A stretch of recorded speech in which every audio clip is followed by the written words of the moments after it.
Hello, Brent Barnhart here with CueFeeder. We have our new jogger. There's a jog box. It jogs. You set the feeder for whatever count you want. It feeds into the jog box. It jogs them, and when it reaches the count, the bottom drops out, and it drops a nice little jog set onto the conveyor. From there, you can go into a strapper, a shrink wrapper, a poly bagger. Here we go. I have no idea how many stickers are here. These are vinyl stickers. So let's see how many we have. How long it takes.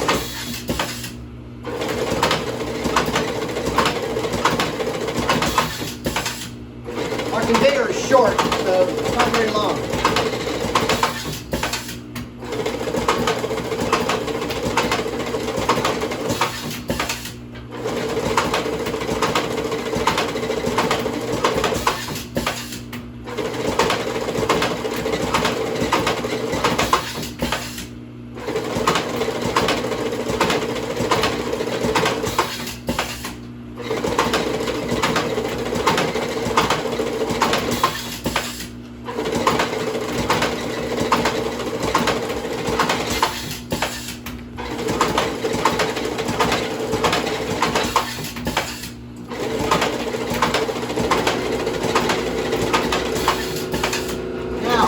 If you want to make pads of paper, you can get a second feeder and put that feeder over here. And that feeder can feed the chipboard, and then this feeder will feed however many sheets you want on top of the chipboard. 25, 50, 100. Then you can set the jog box so that you can stack up multiple sets. So let's say you had one pad of 100, but you want to stack them up 5 or 6 pads. So you set the jog box for 5, and it would count out 5 sets before the bottom opens up. So that's how you can do pads of paper. I don't have an extra feeder right now in stock to show you, but that'll be in an upcoming video here in about a week. Nice about these are nice and jogged. I also have a conveyor that bolts right onto the bottom of this, where it feeds onto a wheel. You can go under a short wheel.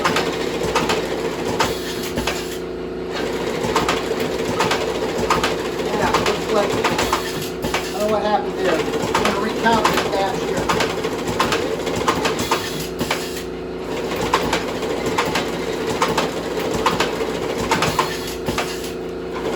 I'm going to recount that batch too.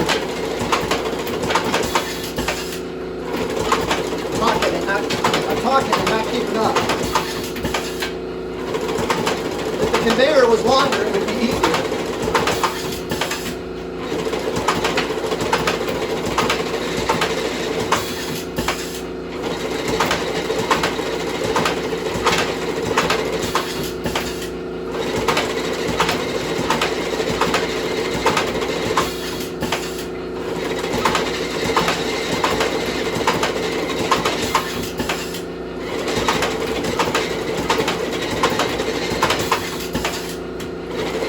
It's the way it wants to walk over here.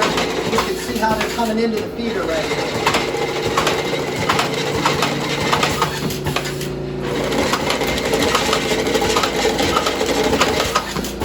You watch right in here, it comes down, jog paddles come in. You can set how often the jog paddles come in. Right now, I have them set for every 5 sheets they come in. Set that for 7, 10, 12. You don't want them to come in so often. Ah, I got to jam it.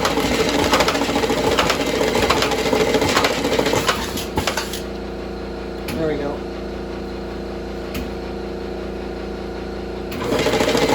Let's see what happens there. 2 different coffee. I'll run these back through.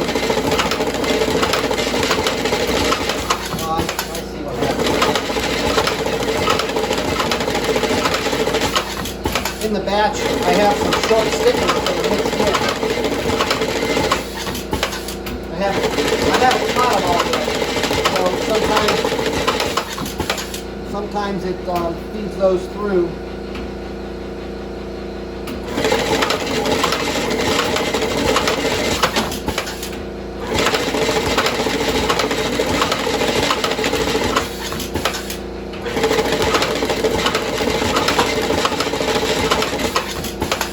running pretty slow, actually.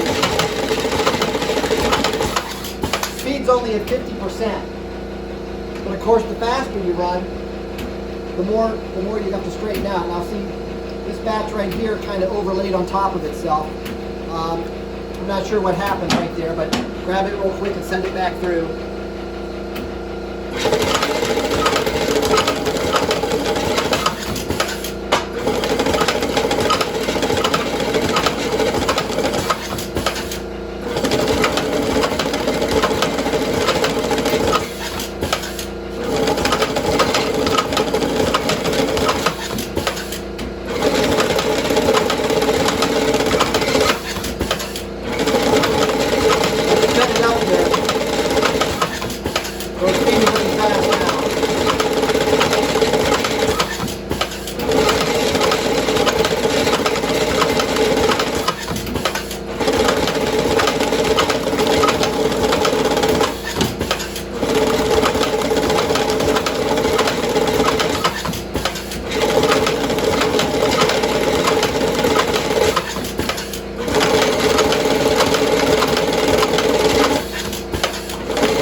Fast.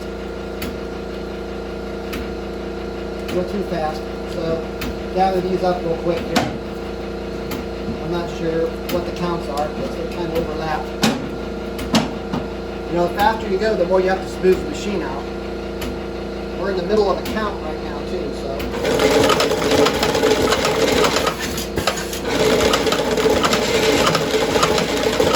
Well, I'm going to send this back through because I think there's only 22 in that stack there.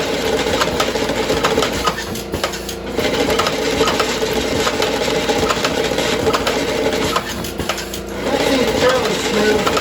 Well, that's a lot faster than we started and just a little slower than when we jammed up in it.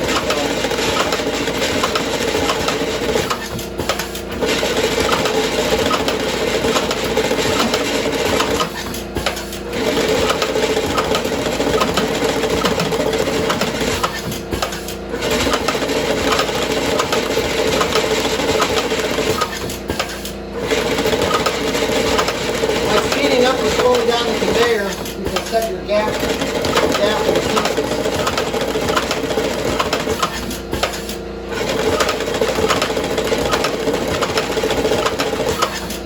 Almost done.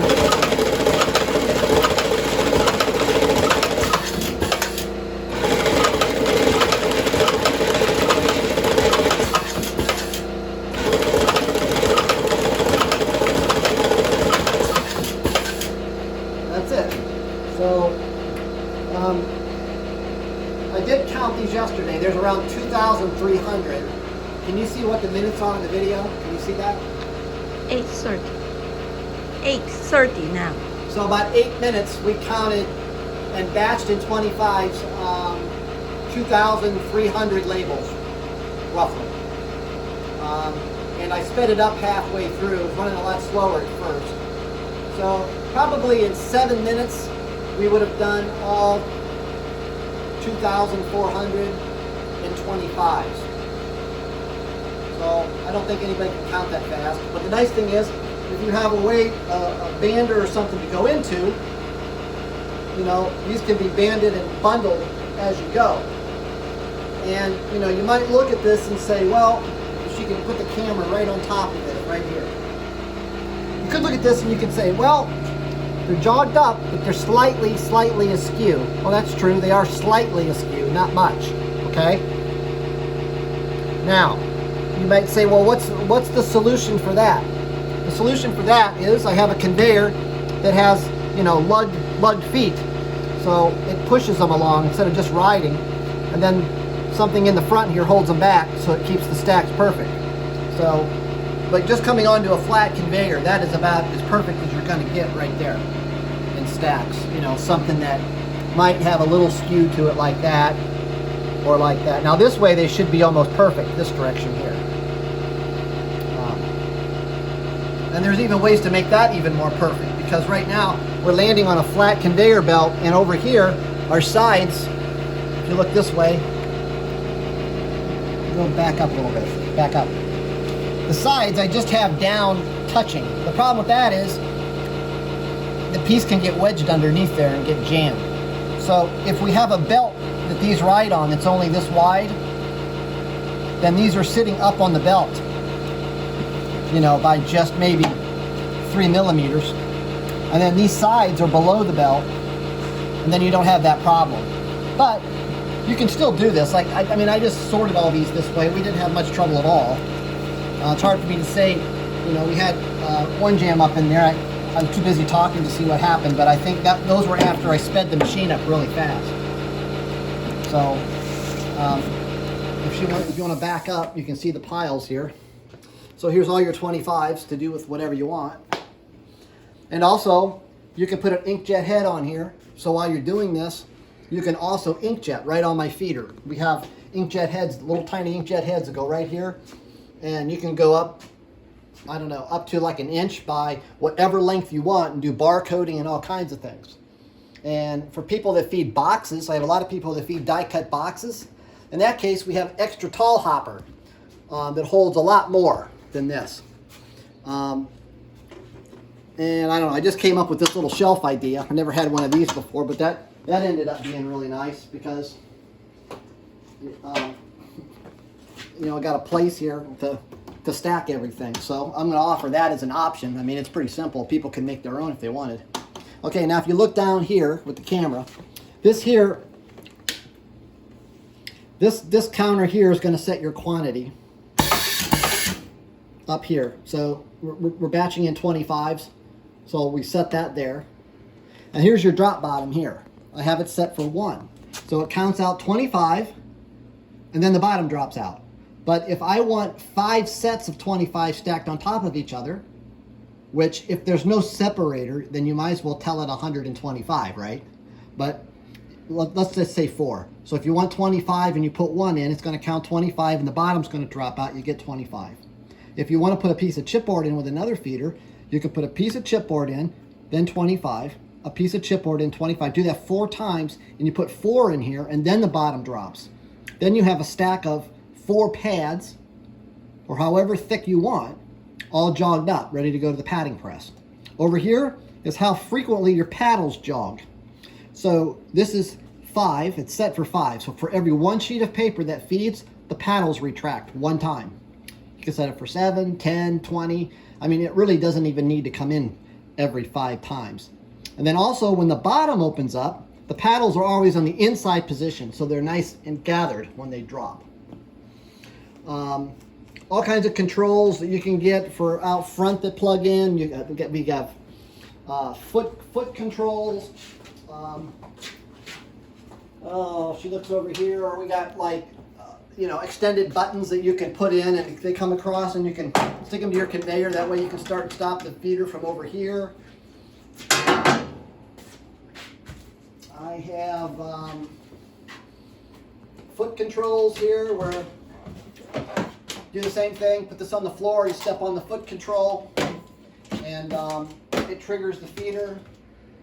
Yes, those are all my horse saddles in for the winter. No horses anymore.